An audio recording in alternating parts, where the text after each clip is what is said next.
National university of science and technology 2023-24 വർഷത്തെ ബിരുദദാനം Oman convention and exhibition സെന്ററിൽ നടന്നു.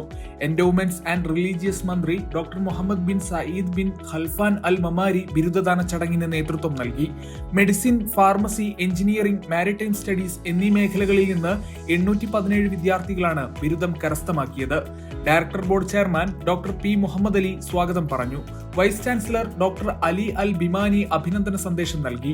USA-യിലെ വെസ്റ്റ് വിർജീനിയ യൂണിവേഴ്സിറ്റിയുടെ global engagement director doctor Christopher Martin, UK-യിലെ ഗ്ലാസ്ഗോ കാലിഡോണിയൻ യൂണിവേഴ്സിറ്റിയിലെ പ്രൊഫസർ ഇയാൻ കാമറൂൺ, USA-യിലെ സൗത്ത് കരോലിന യൂണിവേഴ്സിറ്റിയിലെ ഡോക്ടർ ഹുസൈൻ ഹജ് ഹരിരി എന്നിവർ പങ്കെടുത്തു. Deputy vice chancellor doctor Salim Al Araimi നന്ദി പറഞ്ഞു. കൂടുതൽ മാർക്ക് കരസ്ഥമാക്കിയവർക്ക് Sheikh Salim Al Fanna Al Araimi award, academic രംഗത്ത് മികച്ച പ്രകടനം കാഴ്ചവെച്ച 12 പേർക്ക് doctor P Mohammed Ali academic excellence award, പരേതനായ Muhammad bin Rashid Al Fanna Al അറൈമിയുടെ ഓർമ്മക്കായി ഏർപ്പെടുത്തിയ സിറ്റിസൺഷിപ്പ് അവാർഡുകളും കൈമാറി. മുഖ്യാതിഥി doctor Muhammad bin Saeed bin Khalfan അൽ മമാരിയാണ് അവാർഡ് സമ്മാനിച്ചത്.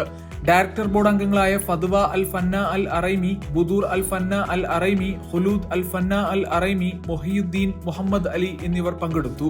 Medicine, pharmacy, engineering, maritime studies എന്നീ മേഖലകളിൽ 12,000-ലധികം പ്രൊഫഷണലുകളെ സംഭാവന നൽകാൻ ഇതിനകം നാഷണൽ യൂണിവേഴ്സിറ്റിക്ക് സാധിച്ചിട്ടുണ്ട്. ഗൾഫ് മാധ്യമം, മസ്കത്ത്.